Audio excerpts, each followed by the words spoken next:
Filmed live in Pearl River, New York, Not Safe for Work presents Stand Up at LCM Blue Hill Studios, featuring Adam Oliensis, Mel Garlick, Heather Candella, Rebecca Cadiz, and Ibrahim Khalif. Not Safe for Work. Stand Up at LCM Blue Hill Studios.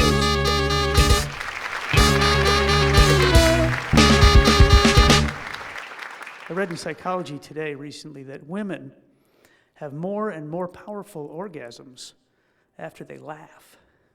I said, dude, you're gonna get laid because I'm fucking funny. I'm not getting paid enough for that bullshit.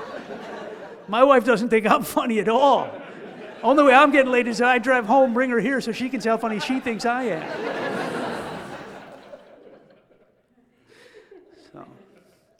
I've been married 24 years. I've been faithful to my wife since 6 months before I met her. It's a dry spell. You guys are smart. You got that one. Some audiences are like, that's good. So she still doesn't trust me, though. Right? She's like, I still don't believe you don't want to cheat on me. I was like, whoa, I didn't say I don't want to cheat on you. I said I don't cheat on you. Big goddamn difference. Right? Anybody could not cheat when they don't want to. It takes real love to not cheat when you're fucking dying to. Right? I told her, I said, that's the kind of love you could build on decade after interminable decade. I told her, I said, honey, that's the kind of love I have for you. She didn't seem to appreciate that. But she's mad at me now because last night she asked me, she said, if you were cheating on me, would you tell me? I said, you want me to tell you the truth? She said, yeah. I said, no. She said, well, then I can't trust you. I said, what do you mean? I just told you the truth. Would you trust me more if I lied and told you I would tell you? Right? She said, yeah, but if you were cheating, you'd be lying. I said, yeah, but I'm not cheating or lying. She said, yeah, but if you were, you would. And I said, yeah, but I'm not, so I'm not. I said, this makes no sense. She said, just like our marriage. I said, wait a second. The second you ask me that question, right, no matter which way I answer you, you're going to think I'm cheating on you. So if that's the case, I'd be an idiot not to cheat on you. She said, wait a second, you're saying you'd be an idiot not to cheat on me? I said, yeah. She said, well, then I believe you, because you're an idiot.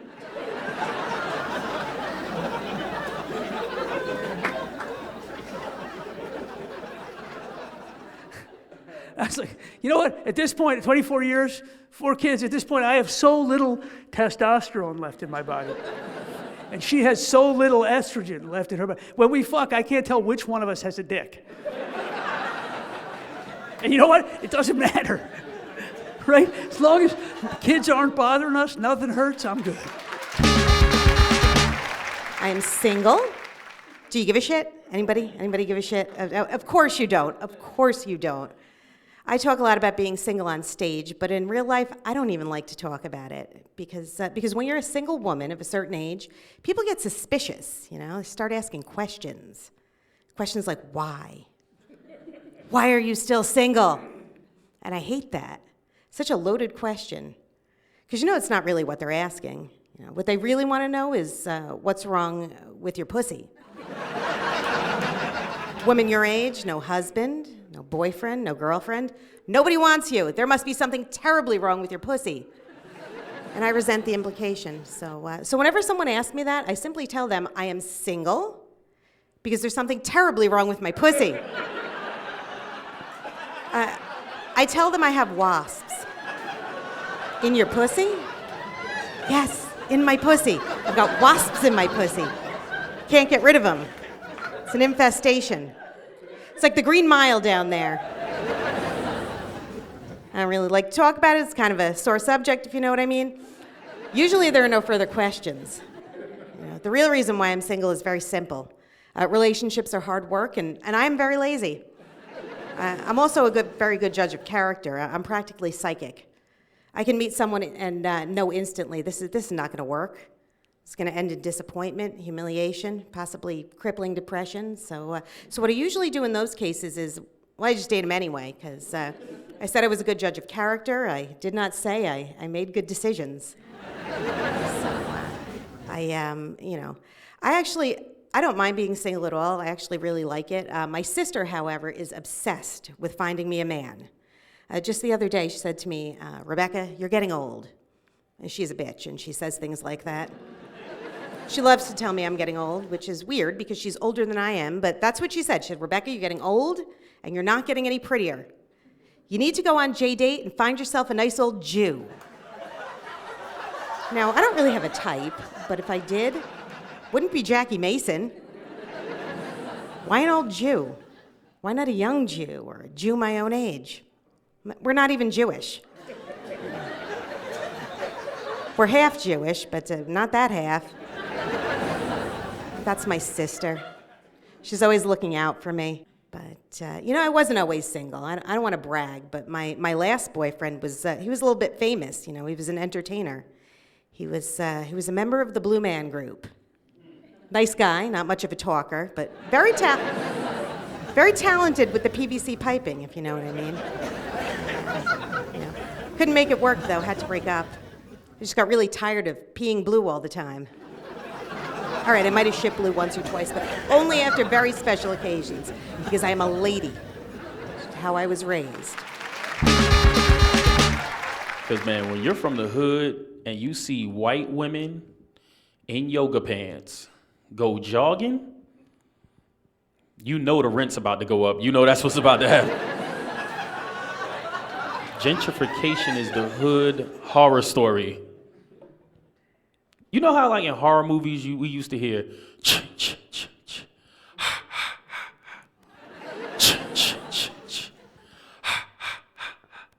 that's what black people hear when white women go running through our neighborhood.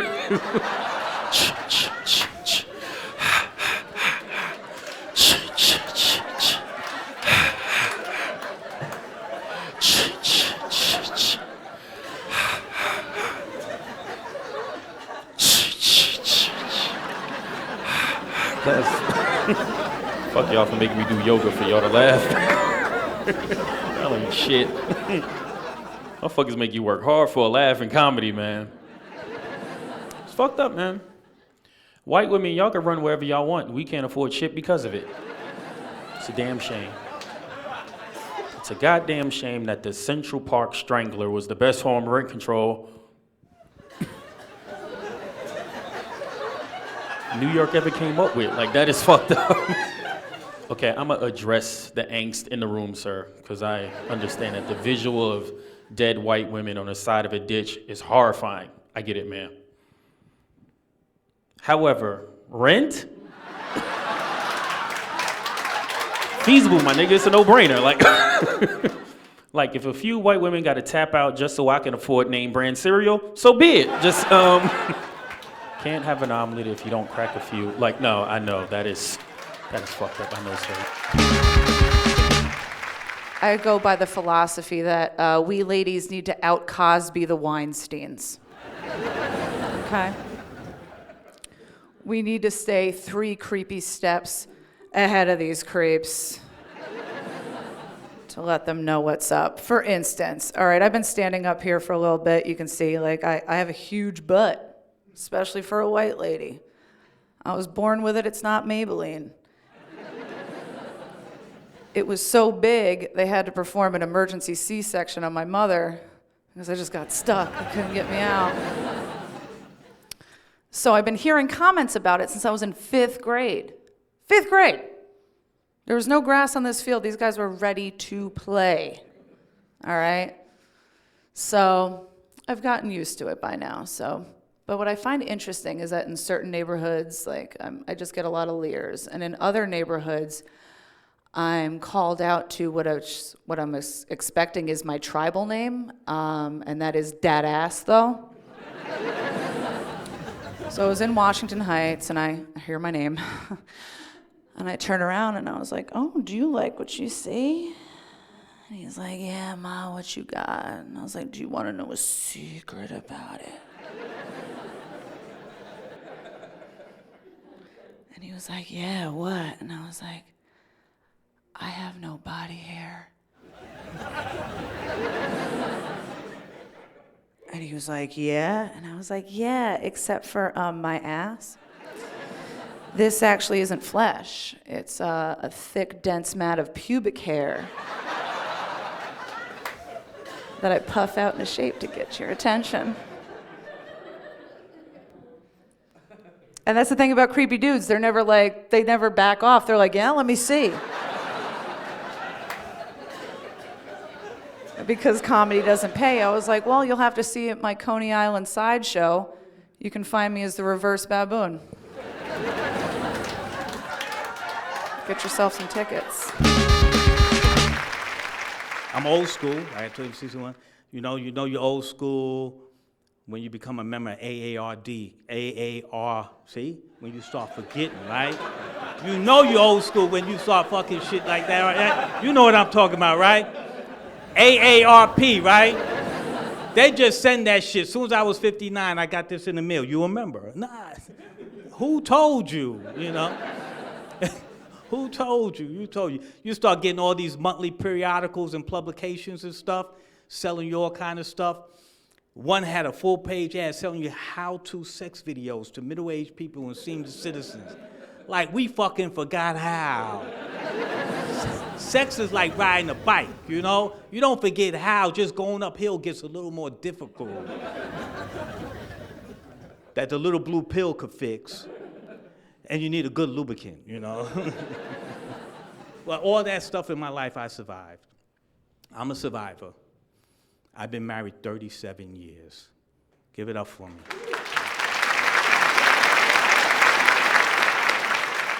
Same sex, different positions. She's mostly on top, you know? I don't feel like bothering, could you do the work? Shit. You know, when you marry that long, you shouldn't pay taxes, you know? It's crazy.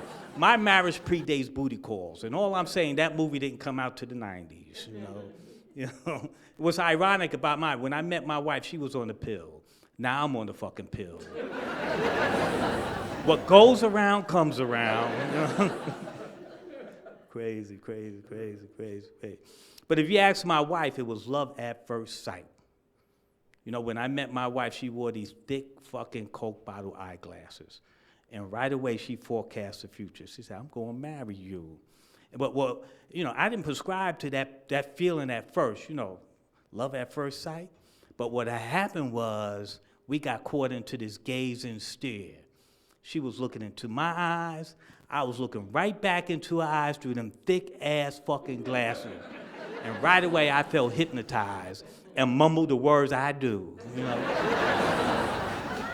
Then as soon as we were married, I began to experience this strange sensation on my head at night. It was like a magnetic pull. One night it was particularly strong. I turned around and there she was with them fucking glasses on, looking into my head, reading my thoughts, stealing my dreams. Ain't shit been sacred since, you know? All my dreams and hopes have been compromised. Now we live in her best life. Some wild shit. That's true shit. So the last date I was on, it was through Tinder, because that's pretty much how it is these days. It's a necessary evil. We went to a barbecue restaurant for dinner, and I'm really going to town on some corn on the cob on the sides, just going to town on it. And I said, do you think this is sexy? And he was like, no. I was like, fair enough, fair enough. And I took the cob, the entire thing, and I put it in my mouth.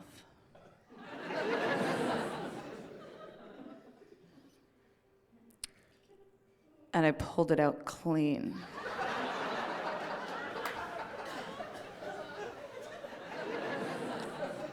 And with a mouth full of hot, buttery corn, I said, how about now? And he just looked at me horrified, reached into his pocket and pulled out a whistle that was attached to his keys for some reason. And he blew it, and the authorities came in and escorted me out immediately. And now I gotta let my new neighbors know that I moved into the neighborhood.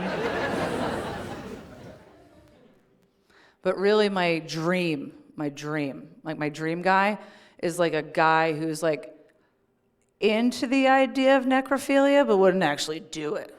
You know, because like I have pale skin and I'm also very lazy. So my logic is I could just be like, come on over. And then I don't have to wear any makeup, leave the door unlocked, and I'll just lay there. Light as a feather, stiff as a board. That's the boyfriend I want. I want a guy who's like thinking about fucking dead chicks, but not really. Trump, he's fucked up though. He's like, but you like if you don't like him, you gotta respect his gangster. You gotta respect Trump's gangster. Because Trump did something I ain't never thought I'd see happen, and that was he gave Puerto Ricans their nigga card. Like I was like, let's see, you got some white people in here, they're looking at me weird, like what's like a nigga card? Like what? Could you imagine getting a nigga card in the mail? Mm-hmm. She's like, hell no, what the fuck would that be doing here? Like, she'd be like, look, honey, we got the Johnson's mail again. It appears they got their nigga card. Says here that it comes with a 2006 Dodge Charger and a suspended license. Says here if we upgrade the platinum that you can get a big dick. But it comes with child support. Like he's just no, but he did, man. He gave Puerto Ricans their nigga card, man.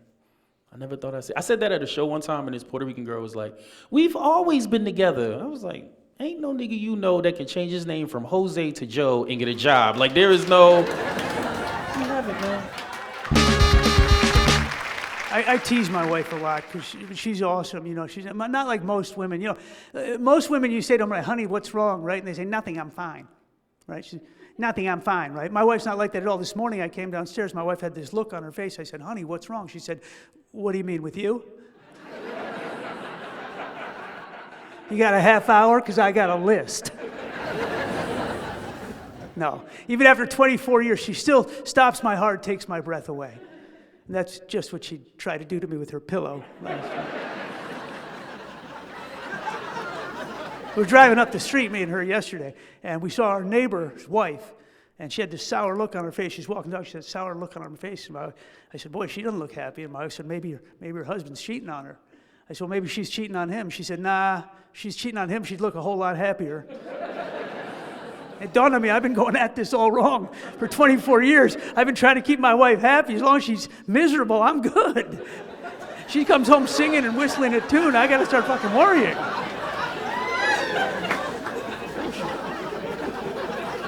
But everything changes, right? I quit my job 5 years ago to do this full time. My wife not thrilled, right? She's like, but what about the money? And I said, but what about my soul? And she said, but what about the money? I said, let me get this straight. You care more about the money than about my soul? And she said, oh, that's so sweet. You finally get me. 24 years of marriage, we're finally on the same page, right? Everything changes, right? Everything, sex changes, right? 24 years, 4 kids. My wife's just like, oh, just skip the foreplay and just do it. And I'm like, oh, that's so sweet. You finally get me. 24 years of marriage, we're finally on the same page.